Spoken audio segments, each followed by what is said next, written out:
avoir votre ressenti par rapport à la fermeture des commerces hier lundi dû au match de foot. Donc c'était un arrêté municipal. Vous, en tant que commerçant de la Grand Rue, comment vous avez ressenti ça? Moi, je trouve ça tout à fait aberrant qu'il faut fermer des commerces pour un match de foot. C'est vraiment, c'est débile. C'est vraiment où on va, quoi. Selon vous, ça a changé quelque chose? Fermer notre commerce, on perd quand même de l'argent. Enfin, je sais pas, on doit fermer notre boutique, donc éviter de travailler pour un match de foot. Non, mais c'est vraiment aberrant. Je suis désolée, c'est aberrant. Ça a occasionné un jour de fermeture qui n'était pas prévu, une baisse de chiffre d'affaires, comment vous dire ça, les clients mécontents parce qu'on a reçu plusieurs coups de fil en disant que le resto est fermé et qu'on risque de pas revoir par la suite. Donc un fort préjudice et surtout que ça va encore arriver jeudi et lundi prochain.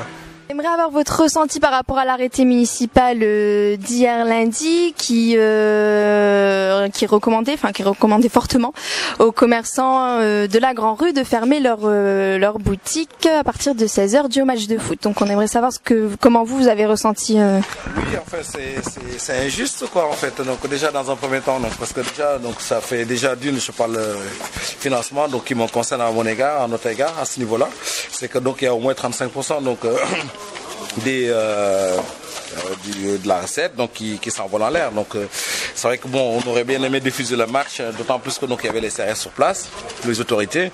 Et donc voilà, qu'est-ce que vous voulez que je dise? Je peux pas rajouter beaucoup plus par rapport à ça, c'est une perte énorme. Donc voilà. Est-ce que vous pensez que de fermer les commerces, ça empêche les débordements? Non, moi je ne pense pas ça. Au contraire, on les donne les moyens. Parce qu'il faut savoir qu'aussi il y a juste un petit poignet de personnes. C'est des jeunes, des mineurs la plupart du temps. Donc qui foutent un peu le bordel. Mais qu'est-ce que vous voulez que ça? Il y a les gens, comme je connais très bien, il y a plein de gens hier qui voulaient regarder le match ici. Malheureusement, donc manque de bol avec l'arrêté, donc on ne pouvait pas le faire. Donc, c'est triste, mais c'est comme ça pour le moment. Mais il faut qu'on trouve d'autres solutions. Je vais vous répondre par une question. Pourquoi nous on a fermé? Pourquoi Quick est resté ouvert? Pourquoi KFC est resté ouvert? Pourquoi le Brouteux est resté ouvert? Il n'y avait pas de danger pour eux? Sachant que de toute façon les débordements ils se sont opérés devant chez eux. Vu que nous la Grand Rue pendant les matchs ça a toujours été fermé donc aucun débordement. Ouais, j'aimerais bien savoir quoi, comment, pourquoi. Et puis surtout qui est-ce qui va me payer mes charges maintenant? Qu'est-ce qui va me donner le manque à gagner?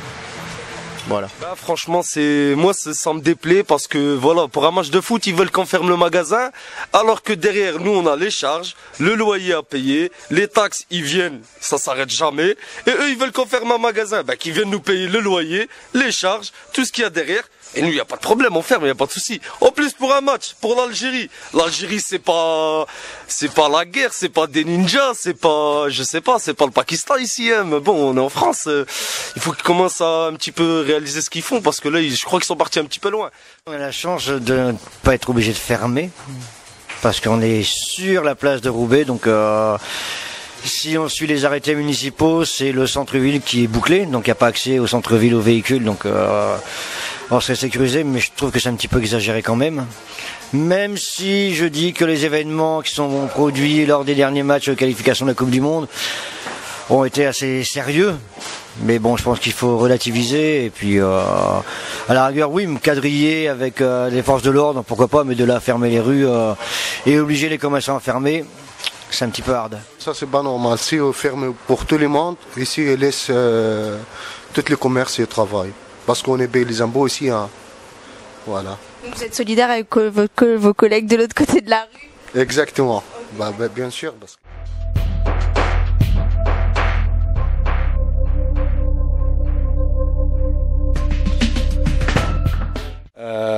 D'un point de vue purement commercial, il est sans aucun doute que ces arrêtés municipaux et ces obligations, en tout cas ces interdictions de vente de boissons alcoolisées ont pénalisé un nombre certain, si ce n'est un certain nombre des commerçants de l'Union et aussi du centre en général. Maintenant, les débordements que nous avons pu observer sur Roubaix lors des premiers débordements à l'issue de la victoire de ce match Algérie-Égypte font qu'un certain nombre de commerçants ont été aussi très en difficulté de par ces débordements. Alors voilà, la question, je suis désolé de répondre à votre question par une question, mais est-ce que dans la balance, il vaut mieux perdre une soirée de chiffre d'affaires ou est-ce qu'il vaut mieux risquer de perdre l'ensemble de son outil de travail ?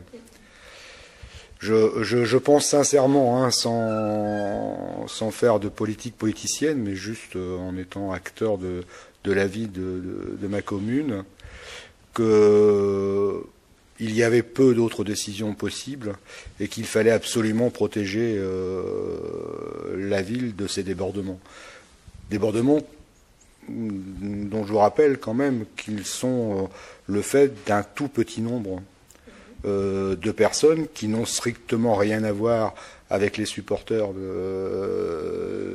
du sport et en général et des équipes concernées en particulier, et qui sont venus à Roubaix pour la plupart avec l'excuse d'utiliser cette liesse populaire pour pouvoir exercer et chercher la bagarre et exercer leurs méfaits.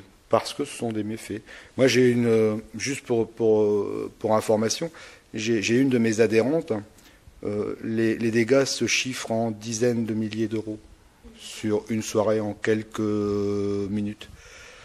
Et ces dégâts ne sont en aucun cas liés à du vol. C'était juste du vandalisme, puisque 10 000 euros de marchandises ont été retrouvés cassés sur les trottoirs ou sur les pare-brises de voitures. Donc voilà, enfin, où est le tolérable et où l'intolérable? Où est l'intérêt de tous par rapport à l'intérêt de chacun? Justement, sur l'intérêt de tous. Est-ce que vous savez pourquoi certains commerces ont pu ouvrir? Je pense notamment je cite le Brouteux ou d'autres cafés sur la Grand Place, alors que ceux de la Grand Rue ont dû fermer. Alors, je vais pas rentrer dans le détail parce que je n'ai pas les éléments de ce détail. Ce qu'il y a de certain, c'est que l'interdiction visait la vente de boissons alcoolisées à emporter, et que donc certains commerces ne sont pas soumis à cette, enfin en tout cas c'est pas leur fonds de commerce, et que il y a eu avec la police municipale, avec la police nationale et avec les forces de CRS. Si vous êtes à Roubaix et si vous étiez là à ce moment-là, vous avez vu que de nombreuses forces sont venues dans les matchs suivants. Des périmètres qui étaient délimités. Alors, parce que vous me prenez l'exemple spécifique du Brouteux, mais le Brouteux et la Princesse Eugénie sont déjà des restaurants, donc pas forcément des débits de boissons exclusifs.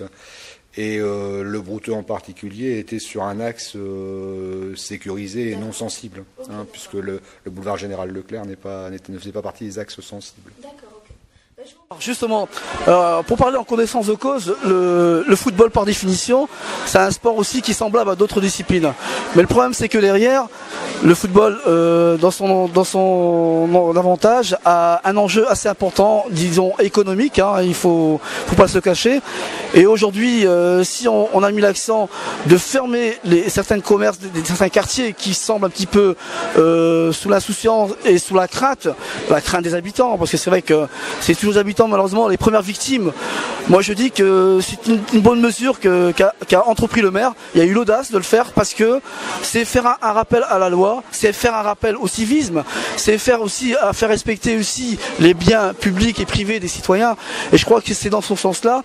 Et ici aussi également d'apporter aussi dans une valeur qui est celle du respect, parce que le respect, c'est ça qui fait la base de l'éducation, c'est ça qui fait la base de la citoyenneté, et c'est ce qui manque malheureusement. Alors je crois que la communication est importante. Tout à l'heure je vous évoquais la formation communication. Dès l'instant qu'il y a un dialogue avec les jeunes, dès l'instant qu'il y a une communication, la ville elle prend son envol dans toutes ses formes. Il y aura plus cette crainte d'insécurité, d'incivilité que malheureusement on rencontre nos concitoyens et qui malheureusement ils sont coupables et ils sont victimes de leur ressort.